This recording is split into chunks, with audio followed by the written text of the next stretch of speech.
Y'all, Wizard101 test ROM has dropped. They did gigantic changes to every jewel in the game up to now, right? All the videos I've made have just been based on teasers, speculation, but now we know what every new jewel in Wallaru looks like. And y'all, these are not for the faint of heart, so let's get right into it. So the first big change is that instead of tier jewels giving HP, now square jewels give way more HP. This is basically, I guess, their idea of getting rid of flat resist as a mechanic and moving defensive stats over to square jewels in their place. So flat resist won't really be a thing in Wiz anymore, and instead square jewels will give HP. Now for PvE, this is just a gigantic buff. For PvP, surprisingly enough, depending on how many hits you take, flat resist could be more helpful, especially if your school can't heal back the damage that you've taken. And what's really cool about this, right? Based on the school that you are, you can basically get more health or less health. So fire, right? It gets 600 health, but a school like life, which is the highest health school, it gets a whopping 775 health from one square jewel. What's wild to me is that even Storm, right? Storm isn't like really a high HP school. It also still gets over 500 health per square jewel. So if you're like in PvP or you're trying to work on a PvE setup where health is a problem, more square jewels are gonna help you out. Here's where things get a little crazy. While they didn't do too much to triangle jewels, I mean, they added one that gives 10 shad chance. I don't think this is a big deal considering accuracy and pip chance are almost always gonna be more worth it. The circle jewels got probably the biggest update to offense that Wiz has ever seen. So what we're used to is that every circle jewel in Wiz gives up to 6 pierce, right? That's just what you're used to. Now, we also have circle jewels that give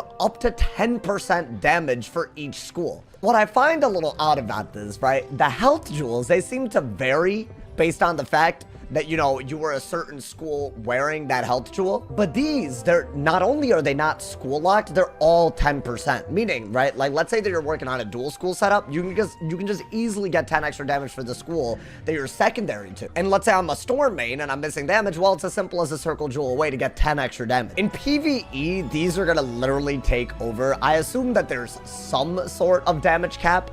I don't think it's actually that low. And in PvP, we already know what the advanced content damage caps are. They're on your screen right now. And I'm gonna be honest, the fact that Pierce has gone up like crazy and damage has gone up like crazy in terms of the max that you can hit, you're just gonna want more than the 3 circle jewels that we have right now. If you do have an Athame that gives 2 circle jewels and a ring that gives 1 circle jewel like we're used to, you can now add an amulet that gives a circle jewel, and you could also add a deck that gives a circle jewel. So I do feel like 20 extra damage is actually gonna be pretty easy.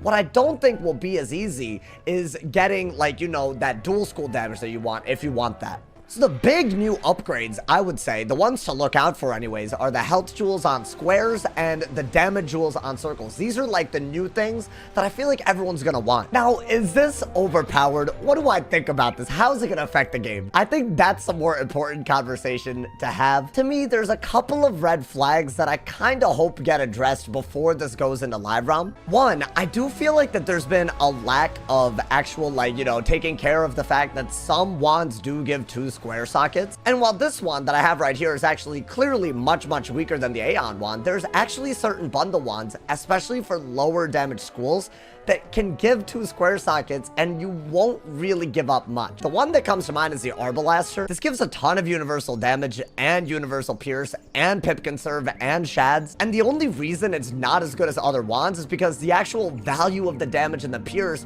is pretty low compared to high damage schools. But a low damage school like Ice, that extra square socket could be the difference between using a pay to win wand or not. I don't really know what the solution is just going retroactively back and making sure that every wand only gives 1 square socket. Would that work? Maybe. It's just square sockets were not that crazy before. Now they've gotten a little insane. Some might argue this is just like, you know, this is just cool gear diversity happening. It could be, but if these health jewels were modeled on the fact that you can have that extra square socket, could be kind of nuts, because that literally is 700 extra HP for a life wizard. The other thing that I will say, I feel like the damage caps are so high that now mounts that give a gear set bonus, another thing that's pay to win, are officially probably going to be meta again. And there's a lot of reasons that I say this. If you look at fire, for example, in that chart, right, their new max damage just in advanced content, meaning way higher in PvE if you're just a PvE viewer. But let's take PvP, right? If I want to hit that 209 damage, like if you compare to the gear that I have right now, right, I have a triple damage pet that also gives a gear set bonus of 8 And I also have very, very offensive gear, right? Nullity Robe, which is super offensive, a bunch of Aeon gear. And I still don't hit the advanced content damage cap, which is 209. Obviously, you know, the new gear in this world is going to give you a little bit of extra damage on the hat, on the boots, on the wand. I'll probably hit it, but I'll only hit it because not only do I have a lot of damage on my pet, it's also a gear set bonus that I can pay for basically and get 8 extra damage. This is yet another example of, I think, something that's kind of outdated in the game that just, it is something you pay for and it does give people a competitive advantage, potentially even more now than it did before. And I'm not saying they need to do away with gear sets, but I think some way to access the Stompy Bronto, the Trompy Bronto, the Chompy, all of those, maybe a way to craft them, maybe a way to fish for them, maybe a way to do PvP for a while and then, you know, redeem them for arena tickets. Some way to get these would be really cool. This could be said about literally every mount in the game that you pay for. Any mounts that give stats. I feel like we should have more access to them.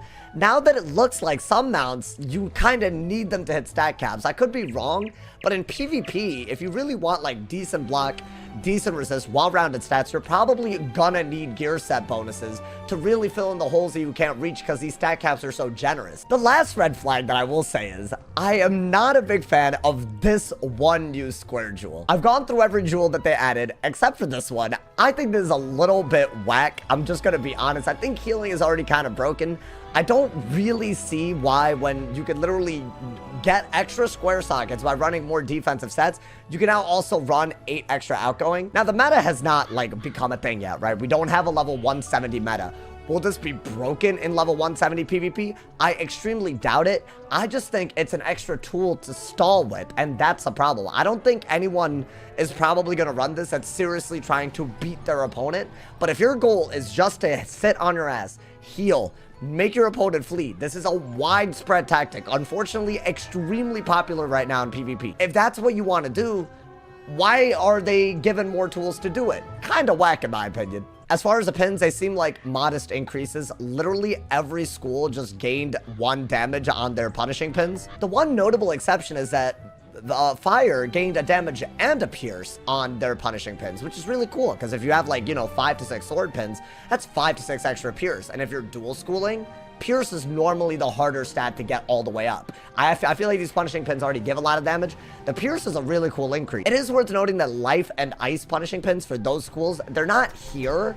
I assume that that's a mistake, but those might also get increases in pierce because right now I believe the max punishing pins for those schools, or I guess the max pierce on a pin, is 3.